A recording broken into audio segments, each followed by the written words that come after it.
Des dizaines de vitrines cassées, des véhicules vandalisés, des milliers d'euros de dégâts à quelques mètres de la Tour Eiffel. La fête pour célébrer la victoire du Paris Saint-Germain dans le championnat de France de football a tourné à l'émeute lundi soir à Paris. Résultat, l'image du football une nouvelle fois ternie et une polémique sur le dispositif de sécurité mis en place. C'était la guerre, c'était inimaginable. La police était là-bas derrière des boucliers. Ils ont eu le temps de casser tout ce qu'ils voulaient.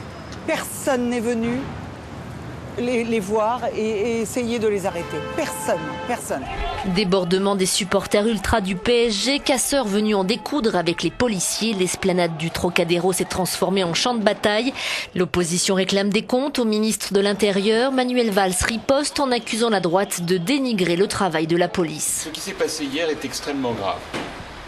Extrêmement grave parce que cela a montré, hélas, l'incapacité du ministère de l'Intérieur et en particulier du préfet de police à assurer dans des conditions cohérentes avec l'idée que nous nous faisons de l'autorité de l'État la sécurité des personnes et des biens dans ce quartier de la capitale. J'entends dire que de la part de certains, à droite, dans l'opposition, à l'extrême droite, dire que la police n'a pas fait son travail. Il y a déjà quelques semaines, ces mêmes parlementaires, ces mêmes responsables ont mis en cause la police dans la gestion de l'ordre public pour ce qui concerne les manifestations contre le mariage pour tous. Il y a donc aujourd'hui une mise en cause, non pas du ministre de l'Intérieur, mais des forces de l'ordre, et ceci est inacceptable de la part de ces élus.